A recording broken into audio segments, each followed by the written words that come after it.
and welcome to Around the Hoop, the Westwood Basketball Show. I'm your host, Mike Gay. Season 3 is already underway and we're almost halfway through. It's hard to believe. Joining me in studio tonight is one of the two sponsors that make all of this possible, Mike Kane from Norwood Physical Therapy. Welcome, Mike. Thank you for having me, Mike, and thank you to Westwood Media Center for setting this up for us.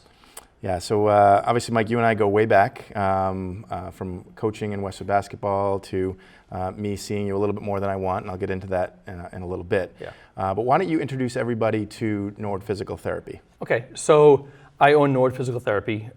We are a outpatient physical therapy clinic in Norwood. We've been open now for about 12 years.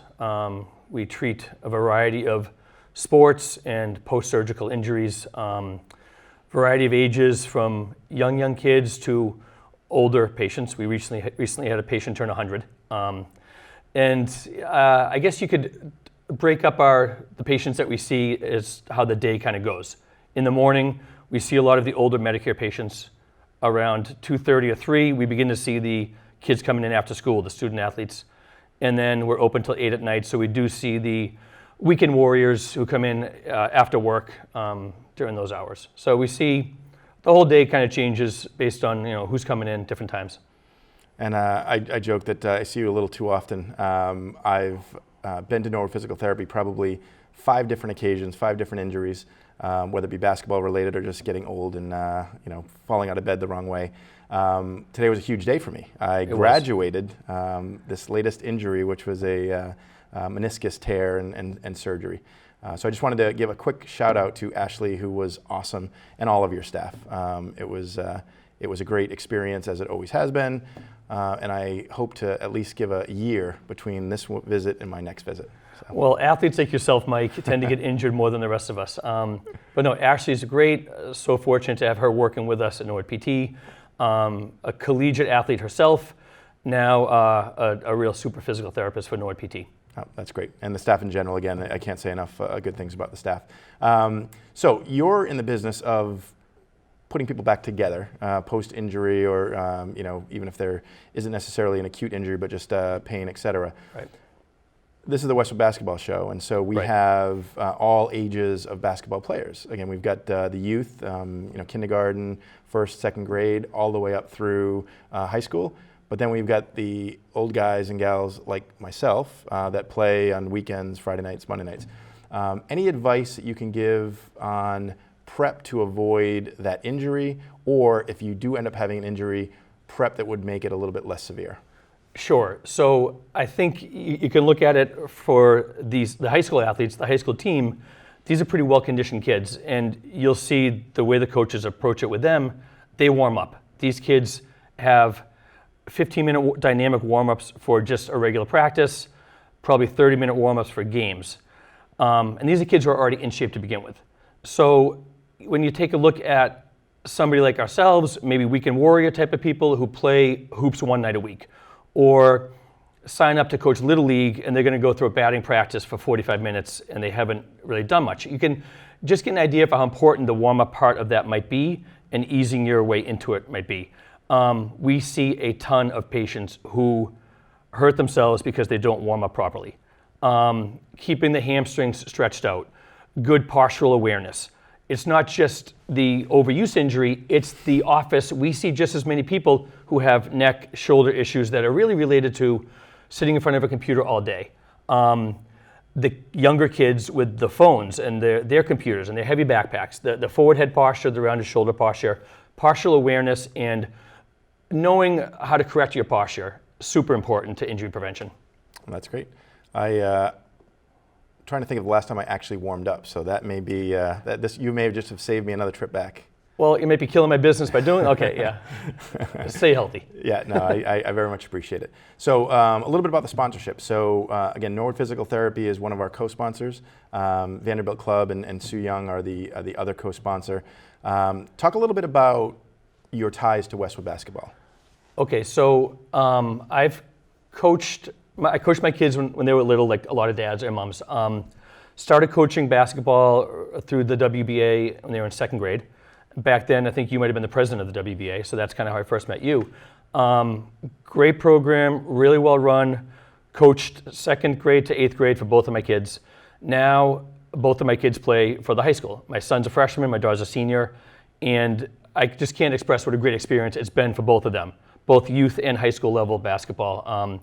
Coach Cliff, been so great. My daughter's a senior now. She's been on varsity since she was a sophomore.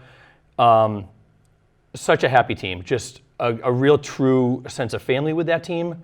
And Coach Cliff's always done such a great job of combining what's a real competitive league, a real competitive program, and also getting these girls to bond, and they really do. They're friends for life.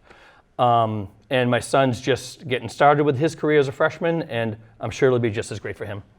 Oh, that's great. It's amazing to think that when your daughter was in second grade, it feels like yesterday. And so Totally. we're now at the age where we're seeing the kids graduate from high school that we saw in kindergarten, first, second grade. It's Right. It's tough to see, but also exciting. Right, so that's my personal tie, but I also have the professional tie to the Westwood basketball, is that at Norwood PT, we've seen a lot of these kids on our tables. They come in, players from the past and players from the present, and probably players in the future too. We treated these kids, they're great kids, they're great athletes, and we do everything we can to get them back healthy again. And also give them a little bit of an awareness to how to maintain good health. That's great. Well, again, it wouldn't be possible to do not only the show, but also the coverage of the boys and girls games. Every game, every home game that is taped. We try to get out there and do commentating as much as we can, but it's phenomenal to have partners like yourself to help us along the way. So again, I hope, don't take this the wrong way, I hope to not see you certainly at your office for quite a while, but again, thank you so much for the partnership. Joining me next in the studio is Coach Clifford and one of our players of the week, Caitlin Fleming. Welcome, ladies. Thank you. Thank you. This is big, actually. This is your first time here, so Yes. we're very excited to have you, and I'm sure you're going to do a great job. So Cliff, walk us through what was a very successful week, 2 big wins. Yeah, absolutely. So we had Hopkinton at home on Friday. It's always a great league game. They had come in with a strong record, some good wins. We were able to pull out a win, which was probably our best of the season. I think it was our most complete 4-quarter effort, which was great. So the kind of story of the game, it was close throughout. We kept getting, up 6 and then would let them tie it up, and credit to them, they played really hard. They're a really good defensive team. We were tied going into the 4th quarter, which was good because we just came off of 2 close wins, so we sort of knew how to play in those games. Caitlin didn't want to do that again, so decided to, put the team on her back toward the end, and next thing you knew, we had a 3-possession game, and were able to close it out. But it was a great game. We played great team defense. I think the story of the game is really holding them to 6 points in the 4th quarter, which allowed us to pull ahead a little bit. So that was a really good win for us to improve to 6-1. And then on Tuesday, we went down to Norton, another league game. We were able to win there too. Not our best effort of the season. Definitely some things we wanted to work on coming out of it. Caitlin had a career high 10 points, which was good. A night that our offense was just everything just seemed a little slow. It seemed like we had to work a lot harder for the things that usually come a little easier to us. But again, it shows a sign of a good team to be able to pull out a win in that situation too. So our defense was good again. We put some full court pressure on them. We were able to turn them over and improve a record to 6-1. So it was great. So, Coach, let's do something a little different here. Instead of going right into the player of the week, why don't you walk us through a play, and I believe it's one of the plays in the Norton game, and then that can transition into getting to know Caitlin a little bit better. Yeah, absolutely. Oops. So both Coach St. Martin and I have talked about zone offense this season and how it's not always set plays, but just sort of principles. So we saw some zone against Norton. In this play in particular, Caitlin has the ball over here to start. She's going to be the one that ends up scoring, but we got a couple touches before then. We always talk about ball reversals against the zone. So the first thing that happens is she swings the ball to Katie Kissel. You can see their entire zone shift over, which is always good movement for us. Katie does a good job of first looking inside to see if we can get an inside touch, which happens. So she feeds it into Olivia Williams, who immediately gathers a lot of attention. You can see all of the Norton defenders are watching her. 24 goes to collapse on her, so she makes the right play, kicks it out to Olivia Holbrook. 24 is a little bit slow to recover, and Liv uses her speed to drive baseline.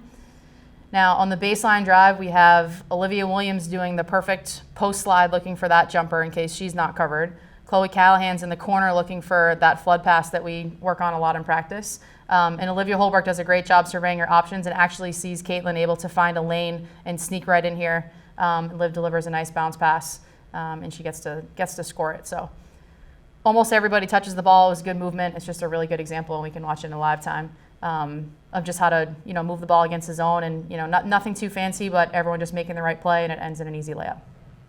And it ends in an easy left-handed layup. So very nice job. Nice job finishing. Shows Thank the you. WBA, what we teach at a very young age. Yes. Finishing with the left. So again, welcome, Caitlin, the Player of the Week, the Player Spotlight. Your first time. Yes. So Caitlin, you're a junior. This is your second year on the varsity team. Why don't you just talk about the season so far, and maybe the last couple of games, and what you've been doing differently here as of late? Okay, so the season has been really good. We're off to a good strong start with 6-1. The last few games specifically were all close, which was hard, but it really shows that we're a strong team, able to pull out all 3 wins in those end close games. I think it really came down to our defense and getting those stops, which then translated into our offense and getting easy layups and good shot selections from everyone on the team. So talk about your specific game, and some of the conversations that you and I have had. A lot of the times you're called on to be a defensive stopper. Defense would be your strength. Yeah. But you've upped your offensive production over the last couple of games. Is that something that you've done consciously, or is it just what the game has given you?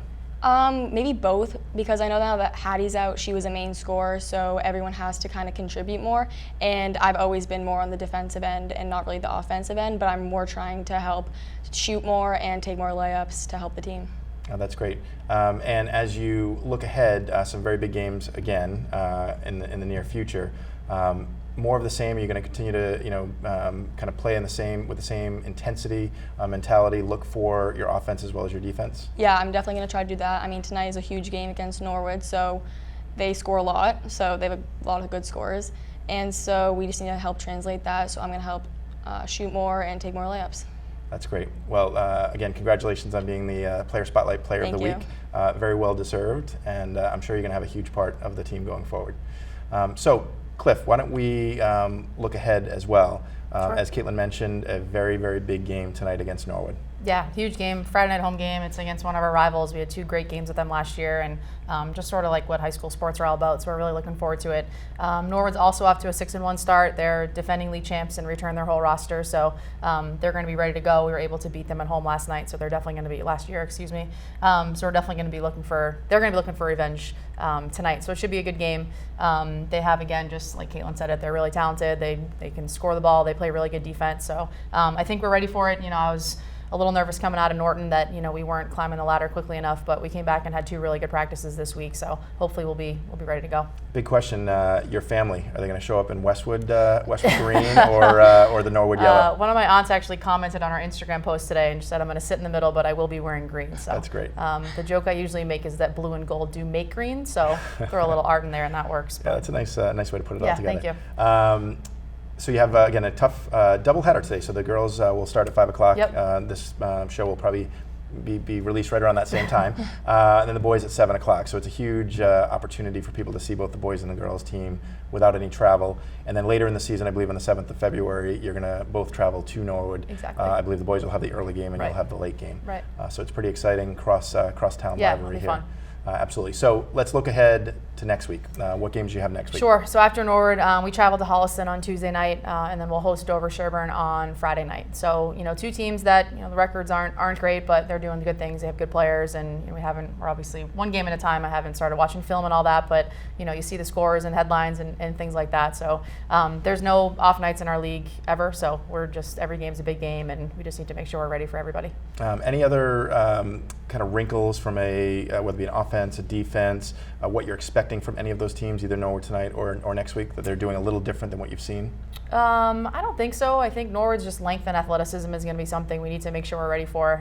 Just kind of taking care of the ball and making sure we stay smart for 32 minutes. Holliston, I really don't know much about at all. Dover Sherburne had a really good defensive effort against a really strong Millis team. Got a big win against them. So the league's been fun this year. There's been a lot of fun scores and wins, losses, and it's been interesting. So looking forward to it. One stat, looking at the scoring output, Westwood is significantly lower. So defensively, you've been the class of the TVL. So hopefully that continues, and then you're able to again get the scoring needed to score one more than your opponent. Yeah, we're getting there.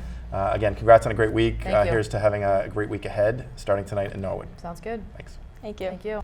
Joining us next in studio are Coach Steve St. Martin and Favor Wariboko.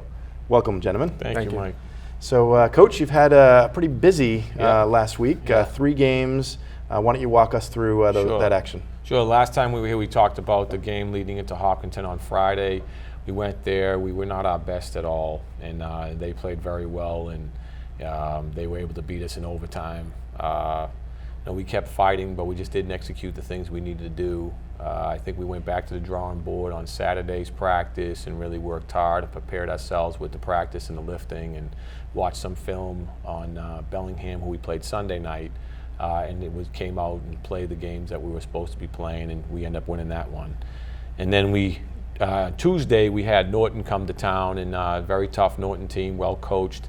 Again, we kind of were on a good little run there, and then lost our focus and didn't execute the way we needed to, kept them around, and we did enough to pull out the wins, which was great, but we just don't feel good about the way we played. So tonight we welcome Norwood, the Battle of the Woods, into our home gym, into Bader, and they're in first place. They tied with Hopkinton in first place for the league. So we're hopeful that we put our best foot forward tonight and execute the way and play the way we're supposed to.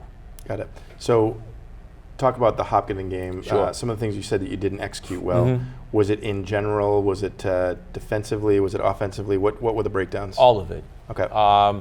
They traditionally press, excuse me, and we know that. We went over it. We just didn't execute well against it. They also play a zone. We know that. We didn't execute well. And then they went into a box and 1 and triangle and 2, which Norton did as well. So we reviewed all those things. We set the plays up, but we just didn't follow through what we needed to do to be successful against that. Norton, we did a little bit better of a job. We were able to pull them out of that. We got a little bit more success. And then we've been practicing against that as well, in practice, just to make sure we know what we're looking for and how it's going to be a breakdown. Because it's tough to prepare against a box and 1, a triangle and 2, because not every team plays that, and so you have to spend a little bit of time on it. You want to make sure technically you know what you're doing and where to execute, and I think we've done a better job with that, so hopefully if we see it again in the future, we're better prepared. How are you doing on the injury bug front, Good. health-wise? The only player that's out right now, Michael Reardon's out. He's been sick for the last few days, so we're hopeful that, I talked to him this morning. He said he felt better, but he wasn't still not feeling 100%. So he's going to see if he's going to be able to make it to the game anyways, and be able to cheer his team on. But I told him if he's not feeling well, we always encourage kids. You got to be 100%. You don't want to get yourself to have a relapse, and you also want to get anybody else sick, because that thing runs through the locker room fast. So yeah. No, absolutely. So before we look ahead and Sure. introduce Favor to everybody at home, why don't we walk through a Sure. couple of plays I think that you've highlighted to kind of show again, some of the things that you're trying to focus on. Absolutely. So if we take a look at it, this is two plays in the Bellingham game that illustrate some things that we work on. The first play here is just after a made basket. We're trying to push the ball hard, and it looks like a simple play where Pat will catch the ball and hit a three-pointer on the wing, but I just want you to watch the weak side, because there's some really good things that happen here. Jack got his head up. He looks like he's going to slow it down, but the Bellingham guys got confused. You see their coach is pretty upset there. But if you look at the weak side of the play, you're going to notice a couple of guys crashing the glass really hard, one being MJ. So look where MJ starts. Okay, he sees the shot goes up. Same thing with Jimmy Bean flashing to the high post against their zone. And as that shot goes up, you see both of them crash. MJ coming in with really strong abandon there, and is able to go and try to get the rebound, and would have been successful if it bounced over there because of that. And that's stuff that we teach every day to make sure that when the shot goes up, we're crashing the glass. Okay, we have a balanced guy back, but we're sending guys to the glass to force teams to make sure they box us out. So I thought that was impressive on a few fronts, where Jack was able to get the ball to Pat really fast, noticed that there was no defense set, and they were confused on what they were coming out of, where Bellingham was playing man, but they switched to a zone, and folks didn't know who the guard or forward was. And the coach, you can see, was pretty upset and ended up calling a timeout after this play. So before you go on to the next play, Sure. on that, quick pass to Pat. Mhm. Pat quickly assesses, nobody's on him, takes Correct. the three. Correct. Does everybody have the green light? If you're open and you've got a good look, are you Yes, letting it go? it depends on game situation, but Pat and James McGowan both have the green light for guys that start And then for the most part, guys do, unless that's not your shot. It also depends on time and score. So for example, if there's 15 seconds left in the quarter, we're trying to get one shot, we may not take that one. Yep. Pat, was playing really well this game to begin with, so he was already in the flow and had a couple of plays before here where he hit a jump shot in the corner. He also went to the hoop, and that's what dragged them out of their man, and they decided to go zone. It's just a miscommunication on their part allowed that to take place. So as the weak side players crash for the rebound, Pat takes the quick three. Yep. Does he have responsibility to play safety at that point? Well, that's the discussion between the players, Pat and Jack. Pat didn't follow a shot on this particular shot, and Jack was staying back as the balance because he passed it and was already back there. So that wasn't something Got it. So then you just assess. And correct. Yeah, got it. Correct. And in this particular case, we'd have 3 guys crashing. We'd like to have 4, but Pat being the shooter where he was, and Jack being standing at the red line when he made his pass, gives you that safety. It allowed him to make to be the responsibility to make sure there's no outlet passes against us. Great. So let's see the second play. So the second play, pretty similar. It's a fast break. There's a couple of components here that go with it. Every day we do a fast break drill where we look at either pulling up for ourselves, drawing a guy for a layup, or kicking it to the wing for a shot. The key components of this is the pressure that Jack's going to put on the defense, James McGowan running the floor and staying wide, and then the last piece is Favor, who's sitting beside me, who's as a spotlight player of the week. He's going to sprint down and force the defender on his side to take him. So now what we're doing is we're basically with 3-on-2, and the guy who's going to have to make a choice, either do I stop Jack or give up the shot to James. The player decided to step towards Jack, and Jack did a great job getting the ball to James at the right time. James called for it, and it was an easy shot. So again, it looks like a simple play, but there's a lot of dynamics to it where Jack brings it in, draws him, and James was able to shoot. And that cannot happen, though, if Favor's not running the floor and looking for a chance to get a rebound. And again, if you watch this, you'll see Jimmy Bean sprinting in, Favor running in, Jack looking in to get a rebound, John looking to get the rebound. Okay, so we beating them up the floor this way. All right, and it gets us right into our defense. So on that play, 4 guys crashing. Yes. James in the corner takes a 3. Yep. You see James leak back right away. Yep. So he is responsible at Correct. that point for a transition defense. Correct. And you still might be a little, exposed there. Yep. But you immediately have responsibility. Correct. Yeah. Correct. And it just brings us right into our press, which we got a turnover, the very next play by Jack, and then we have a hustle play by Jimmy and Jack to get another jump ball. So just right there, if you can capitalize on getting easy baskets and turning it right into your press, it bodes well for us on both sides of the court. Yeah, the game has changed since when I was growing up because a three-point fast break 3 never existed. Never existed, right? There's And no 3-point line. So, well, actually, I'm not that old. Yeah, there was a 3-point line. Well, it wasn't when I started, so. Wait a minute, if there wasn't when you started, there certainly wasn't when I started. When I first started, when I was really young. Okay, in high school there was. Okay, but, good. You know. Good. Well, there you go. Yeah. So, Favor, on that play again, you're not going to show up in the stat book, but your job is to draw that defender to create space, which will then make the second defender choose between Jack or James. Yeah. Are you thinking about all that when you're going in, or are you just thinking about spacing and crashing?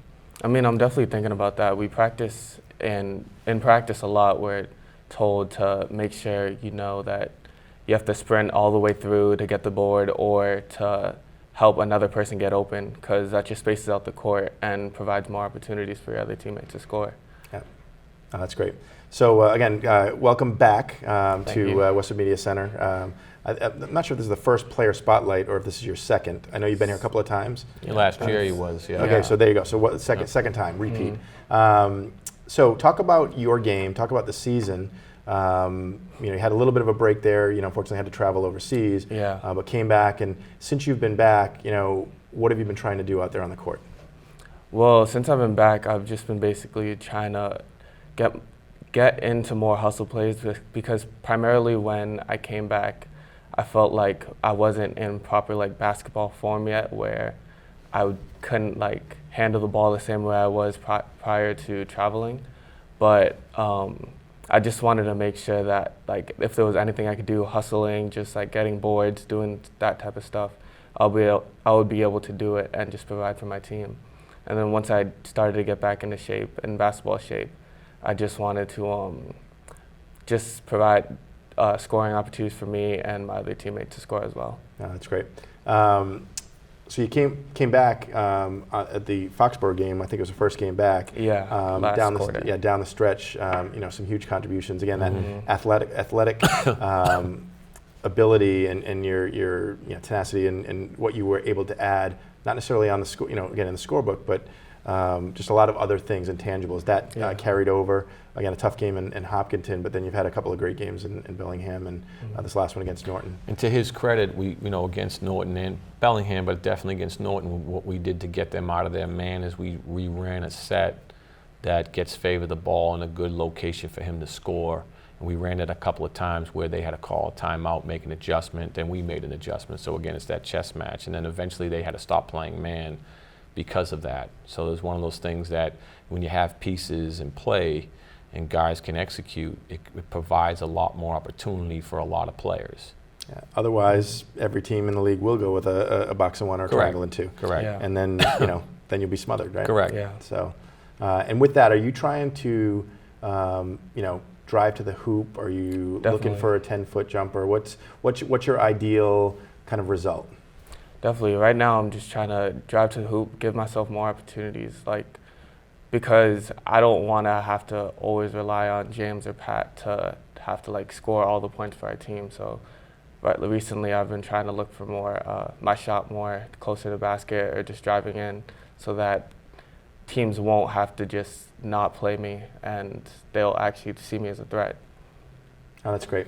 The other thing that Favor does well too is on defensive rebounds, he has the ability to bring the ball up court in a real fast manner. In the last couple of games, we were able to get an easy bucket in transition because he went coast to coast, getting a defensive board, beating everybody else up at the court, and getting himself a chance to get an and one or an easy two. So yeah, and I would imagine a lot of times you're a matchup kind of challenge for other teams because you're playing one of the bigs typically when you're in for Westwood, and if you're matching up against a 6'3", 6'4" slower player, you're able to take advantage of that in transition. So congratulations, the second time Player Spotlight Player of the Week. Thank you. Hope to see you back here again this season as a senior captain. Finish out strong and continue to do the things that you've done to really set Westwood up for a successful season and successful career.